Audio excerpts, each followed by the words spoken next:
All right, everybody, welcome back to another episode of Mamba Moments. We have a very special guest in the house today, Mark Medina, one of my favorite writers of all time, had a great relationship with Kobe, phenomenal job interviewing him, getting to know him, asking press conference questions, and covered Kobe a lot during the final seasons, and is now a writer and reporter for the NBA for USA Today.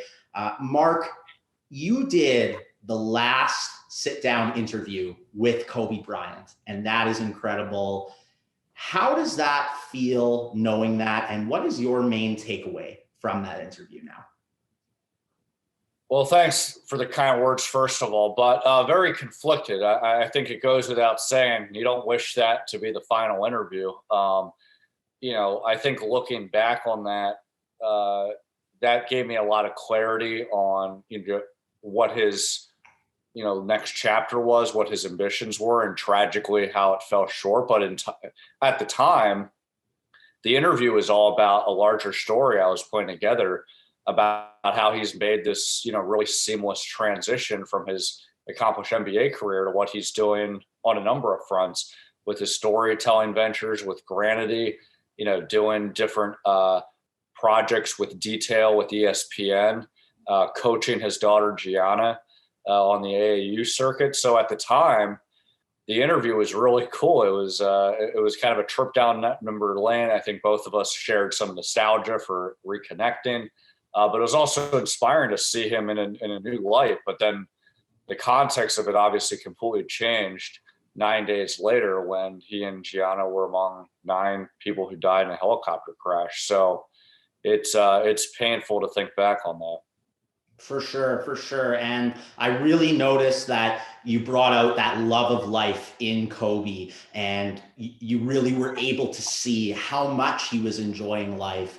As you covered Kobe in his final years, what do you think allowed him to transition into retirement and really loving life and what he was doing so successfully?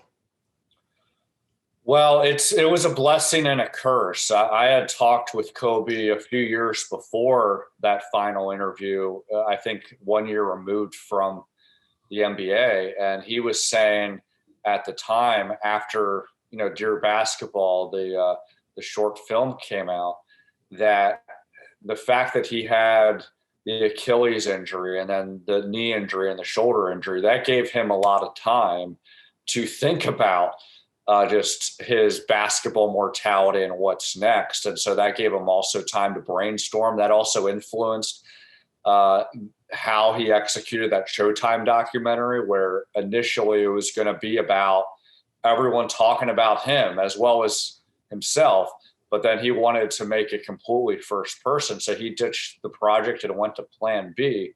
I think another thing, I remember talking with the longtime Lakers trainer, Gary Vitti, during Kobe's final season, and he had made the remarks to Kobe along the lines of, look, if you should be grateful that you're in a losing season, like the basketball gods did this to you, because if you were competing for a championship, you want to be warm and cuddly and thinking about post-career, you'd be trying to bite someone's head off. So I think as much as Kobe wanted to win every single game, the fact that the final years were a lost cause and his last year itself was more about his farewell, I think that mentally allowed him to know what the next step is, because he knew that physically there's really not much he can do.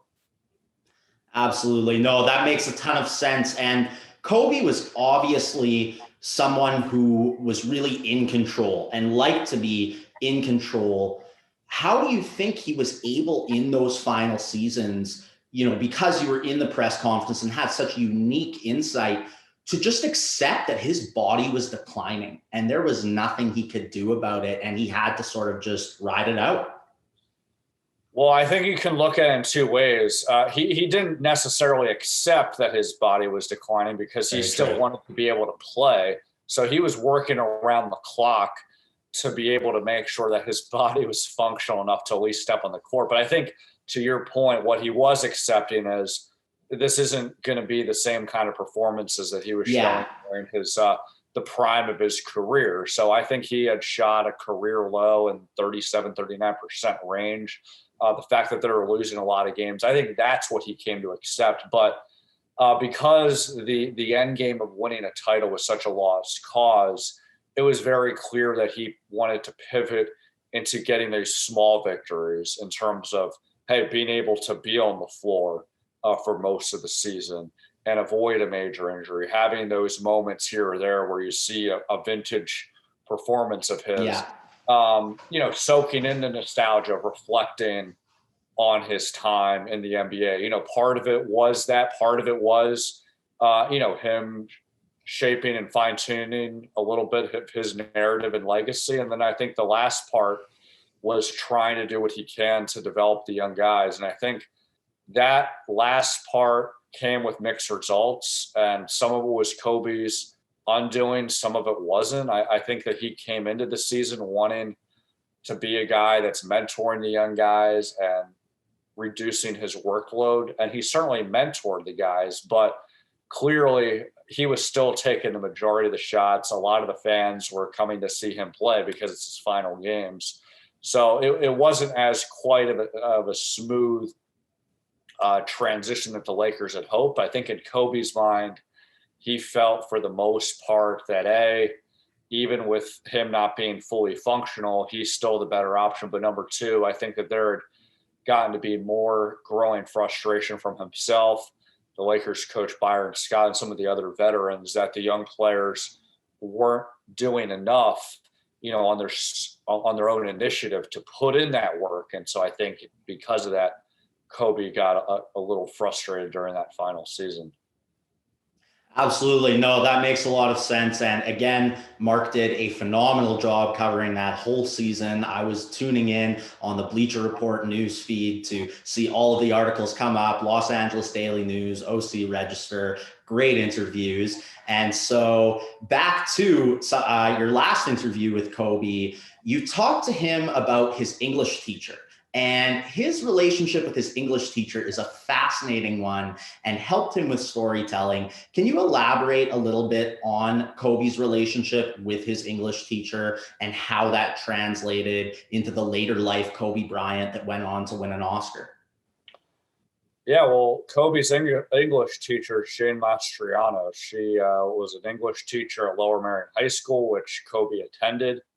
And even before Kobe's interest in the storytelling realm, you may recall he did a Players Tribune article after breaking Michael Jordan's record for most points scored during your NBA career, and he had insisted that he wrote that article. No one ghost read it, and he gave a lot of credit to Gene Mastriano for being able to pull that off in such a tight window, because during these English classes, one of her exercises that she did is she wanted the students to have to write on a prompt where they'd be timed, they'd be given the subject matter, but then they'd be given a timed prompt.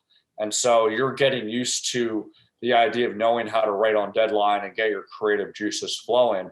But one thing that Jane Mastriano also stresses, once the buzzer sounds off, if you need a few extra moments or a minute or two to finish your thoughts, just do it. Don't let that kind of constrain yourself. And so I think with that, Kobe has really credited her for tapping into his creativity and his creative mind. Wow. And also just how to work in, a deadline situation. It's not the same thing for him as it is on the basketball court when it's crunch time and the clock's counting down, but it's, kind of a similar idea. But I know, talking with Jane, she thinks the world of Kobe. She thought he was a really great student. And one of the things that was always a lasting memory for her is that she had the students talk to the kindergarten class about telling a story. And she was so enamored with how Kobe was able to tell a story to the kindergartners with a lot of emotion, a lot of good storytelling techniques, and they were enamored with it. And the story, the Cliff Notes, was this kid was refusing to clean his room, His mom's nagging on him, hey, stop cleaning stop having your room be messy. And so eventually he was just putting all the dirty clothes and the toys underneath his bed in the closet. And what wound up happening is all that stuff turned into monsters, and they ganged up on him in the middle of the night. So that was like a story to the kids: you should clean your room. And what's such an interesting twist with this is when I was talking with Jane Mastriano, she was, going chapter and verse on just this whole anecdote and how well thought out it was. Wow. And when I talked with Kobe about it, he said, "You know what? I'll be honest with you. I winged it entirely. I forgot about the homework assignment. We go into class, and she reminds us, hey, today is the day you have to talk to kindergartners." And so when he's making the trip from leaving the classroom down the hallway, his mind's racing. Oh, I got to come up with something. And I couldn't help but laugh and said, "Does Shane know about this?" And he's like, she does now. Yeah. So I think that's funny. The other interesting angle with her is that you would think Jane being an English teacher, a high school teacher, that she would be one of the proponents to Kobe about going to college when he was at Lower Merion and weighing his NBA future. And normally she would have said that, but she was so convinced of not only Kobe's talent, but his drive and ambition and well thought out plan to make it work, that she actually encouraged him, "You're doing the right thing, jumping from the high school to the NBA." And she had told faculty members, Kobe's making the right choice, because at that time, I mean, it's not even just a debate in the NBA world of, hey, should this guy jump from high school to pro? I think in his school, people were feeling conflicted, because even though they knew his talent, I think from just an educational standpoint and a growth standpoint, there were some concerns. And look, as you know, Kobe didn't have the most perfect career. He had his ups and downs and issues with teammates and personal problems. So I think there is some school of thought that maybe college would have helped him with those transition stages. But I think from a talent level and the fact that he had thought out how he's going to get from point A to point B, he obviously proved that he was ready for that. And Jane was one of the very first few people that had a lot of confidence that Kobe could pull that off. That's unbelievable. That's so cool. Yeah, I highly recommend everyone check out that USA Today interview that Mark did. And the story about the laundry monster in the English class is absolutely hilarious. And Kobe saying he winged it. You can definitely see that Mark enjoyed that in the interview. Let me take you down a little bit of a trip down memory lane here, Mark. What was your first time meeting Kobe, and what stuck out to you from that? Well, I think there are different stages. I mean, my first time seeing Kobe, I was at a practice. There were a lot of media members. At that time, I was an entry-level reporter at the LA Times. And this was during the 2009 NBA Finals. So, I got a question. He answered it. Everything was fine. But there wasn't like any personal introduction. I was one of many anonymous faces in a large group of people. So I almost kind of feel like that doesn't count. My first time actually having a conversation, meeting with him was maybe a week or two into my new gig as the Lakers blogger with the LA Times. So this was in the middle of the 2009-10 season. And after the practice, group availability ended and media members dispersed, I made eye contact with him and just introduced myself. And he took the time to shake my hand. But at that point, he doesn't know who I am. I don't have any credentials. I'm just trying to, make the most of this opportunity.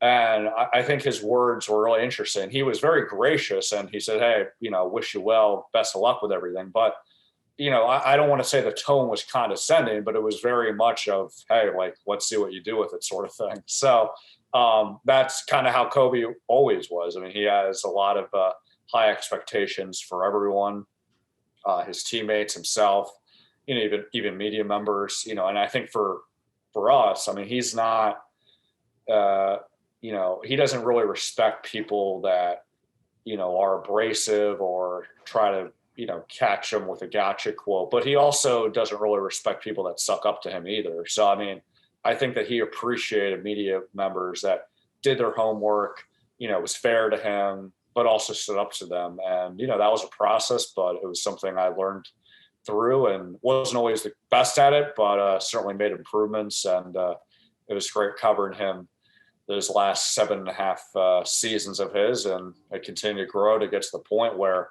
there was a working relationship where, he was open to doing this kind of interview on his post NBA career. Absolutely. No, definitely. You could see that relationship grow over time. And so I would love to know, do you have any favorite moments or moments that really stick out from covering Kobe? Yeah, I mean, there's a lot of them, but I to this day, the favorite moment's never going to be the final interview because of what it meant. So like, it's going to be the most memorable moment. But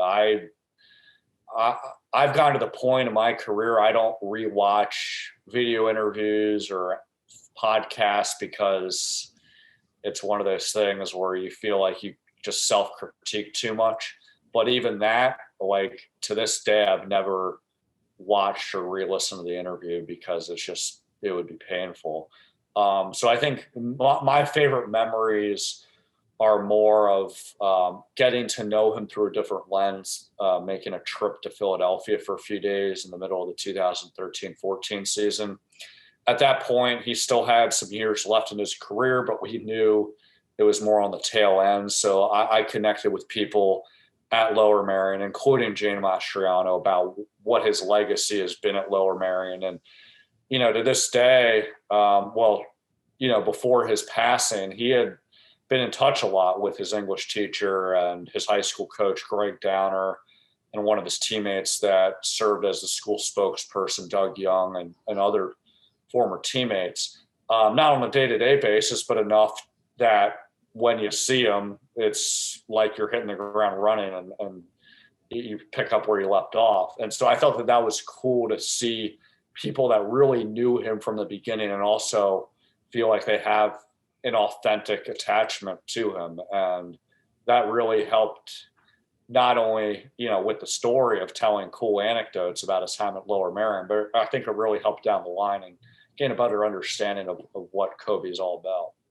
Absolutely. That's awesome. And I'll share very quickly that one of my favorite moments with you and Kobe is 2015 Atlanta Hawks press conference when he talked about playing you one-on-one in a summertime game. So that was cool. And I really enjoyed that Kobe was always willing to open up with you. You could really tell that you earned that trust with him over time. And that was great to see. So I'll wrap up with one final question here, Mark.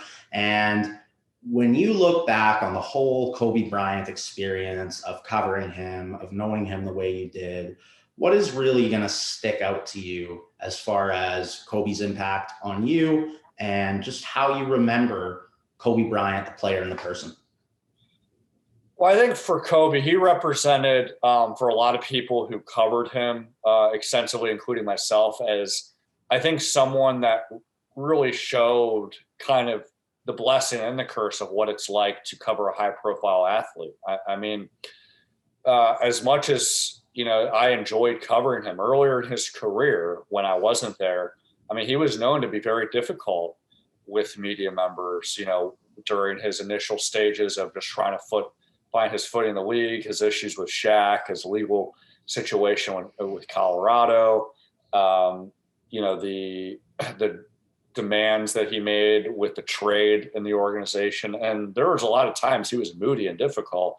And when I started covering him, there were still times that he was moody and difficult. But I think as time passed on, he was able to shed a lot of that and show the other side of his personality where he's very curious.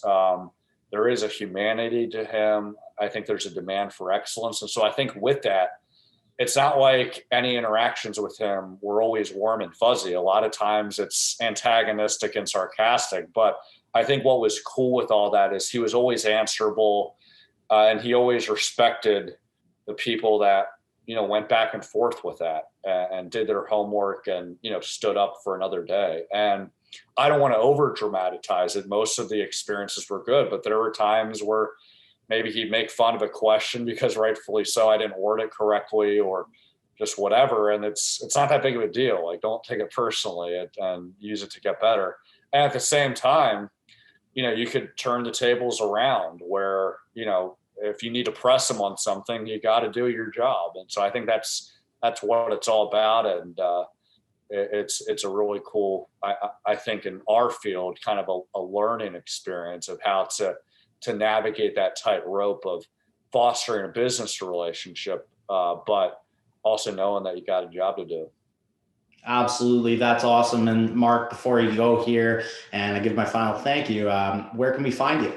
I work at USA Today. So we got a website, usatoday.com. We still deliver the paper. So there's always the print edition if you want to subscribe there. My social media handles, Mark G_Medina on Twitter. So that's MARK_G_MEDINA. And Instagram is Medina Syracuse, MEDINA SYRACUSE. That's awesome. Mark, thank you so much for being here today. Thank you so much for all the incredible Kobe coverage over the years and that really special final interview. I recommend everyone check out. Mamba forever. Mamba out.